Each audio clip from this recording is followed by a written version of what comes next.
Hello, welcome back. If you're new here, my name is Becca and today we're going to play a fun little guessing game.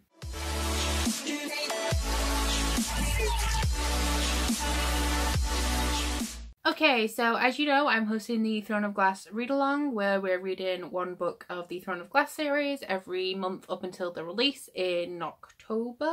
So in the group chat we were discussing certain books and I made some interesting predictions about what my favourite books of the year would be, and I thought it was a little surprising because it would not at all have been what I expected at even the beginning of the year.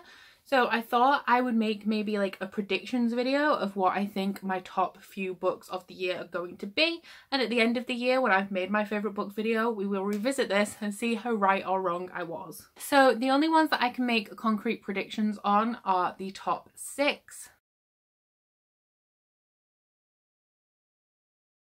And I think this is not only surprising for me, it's going to be surprising for you guys as well. So let's just get into what I think my top 6 favourite books of 2018 will be. So coming in at number 6, I am predicting that will be Warstorm by Victoria Aveyard. This is the final book in the Red Queen series. I am highly anticipating it. I really enjoyed Red Queen, didn't really like Glass Sword, really liked King's Cage. So I'm not sure exactly how this is going to play out. Victoria Aveyard was a debut author with Red Queen, so I have no idea how she can conclude a series. I've never experienced that from her before. So it could be great or it could be terrible. I really don't know. But I reckon that this will come in at number 6. It's one of my most highly anticipated books of the year and I'm really excited to read it and think I'm going to love it. So this is the one that's going to shock you and rock your world because it shocked and it rocked my world. And at number 5, I think it's going to be A Court of Frost and Starlight. Yeah, I know. A book in the ACOTAR series, not coming in the top 3. Who am I? Who even knows? So the reason I think that this is going to come in at number 5 and not any higher is because of reasons that you will find out later in this video, but also because it is a novella. It's only 200 and something pages, and there are other books that are going to be full-length books in series that I think I will like a lot more. And so this one's only going to be coming in at number 5. Now I do expect this to be phenomenal, so if this only comes in at number 5 it doesn't mean it's bad, it just means that I have had an absolutely exceptional run with books this year. But as much as it breaks my heart and blows my mind to say it, I don't think that ACOFAS will be any higher than number 5. Number 4 will be Kingdom of Ash by Sarah J Maas, which is the conclusion in the Throne of Glass series. Usually when rating Sarah J Maas books I would always put ACOTAR above Throne of Glass. However, this is the conclusion to the series, and after the cliffhanger of Empire of Storms, I expect it to be phenomenal. Now, I know a lot of people didn't like the wrap-up of the ACOTAR series, but I didn't mind it. It was what I wanted to happen. Like, it could have broken my heart and been more powerful, but as for making me happy and keeping my heart whole, I enjoyed it. But Throne of Glass, there was like a very distinct, very dangerous cliffhanger, and there's a massive cast of characters, so we could lose some of them. So it will be interesting to see what happens there. Obviously, as this is a full-length book and the conclusion of a series, I expect to like it more than A Court of Frost and Starlight. But that's 2 Sarah J Maas books below my top 3. I'm a changed woman. BookTube has changed me. I don't know if you should be proud or disappointed, but it's happened. Coming in at number 3, I think, now this is also a weird one, but I think it will be Dark Dawn by J. Kristoff. So this is the 3rd book in the Nevernight series.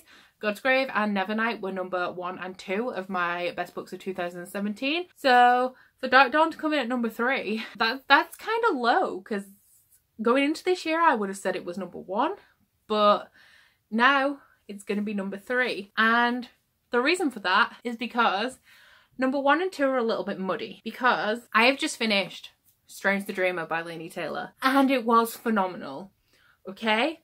I like this probably equally as much as Nevernight, but it was a lot easier to read. It was a lot more beautifully written. The storyline is probably on par with Nevernight. However, this had so many twists and turns. Like, it answered questions that I didn't know I had. So I was just reading the book like, oh cool, these guys live here. This is this. This is this. And then Laini Taylor's like, this thing is floating in the sky, and I'm like, but I've just been reading about that. Like, I didn't even question. I thought this was just a thing. Like, I didn't realize what. So yeah, I'm getting a little bit overexcited, but Strange the Dreamer is going to come in at number 1 unless Muse of Nightmares is better. Now that is going to be really hard because this was phenomenal I haven't read anything else by Laini Taylor, so I can't say how her series goes. Like, I don't know if they get better or her first books are high points, so I have no idea. But I predict that Strange the Dreamer and Muse of Nightmares are going to be 1 and 2. Now, if Muse of Nightmares does happen to be better than Strange the Dreamer, you're probably not going to see a best books of 2018 video because I'm probably going to be dead. At least then you'll have this video, and then if I disappear in October, it's because I died, because Muse of Nightmares was that good, and then you kind of have your answer anyway. But god, these books were just so good. So good. Like, so good. Like, if you haven't read this, you need to read it.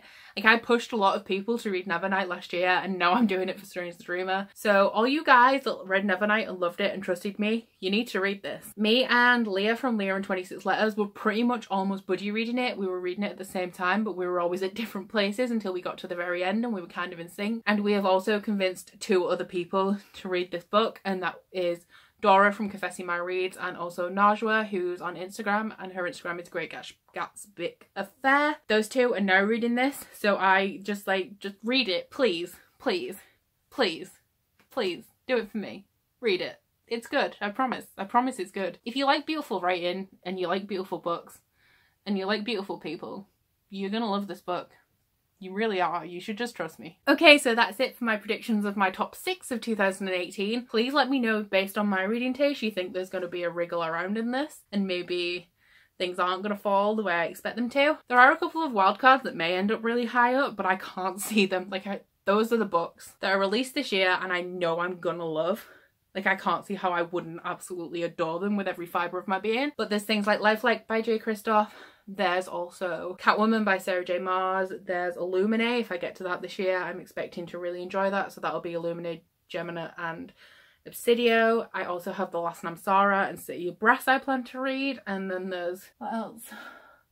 What else am I going to read this year? I'm going to be starting a tome soon, which could be Game of Thrones or Mistborn, so one of those could end up in. But aside from that, I think it's going to be... I think that's it. I don't think anything's going to beat that. So anyway, I know I got crazy excited in this video, but please leave any comments about anything down below. And I'm going to go and fangirl somewhere else where you don't have to watch me. Please don't forget to like this video if you liked it, and subscribe if you want to. If you head into the description box below, you can find a link to my Goodreads, Instagram and Twitter, and also a link to my Bookish candle and body butter website and the Instagram for that if you'd like to check any of that out. But that's it from me today. Bye! Because it's one of my most and also a link to my Bookish body butter. There is also a discount code down there now. No, there isn't. There isn't, I lied.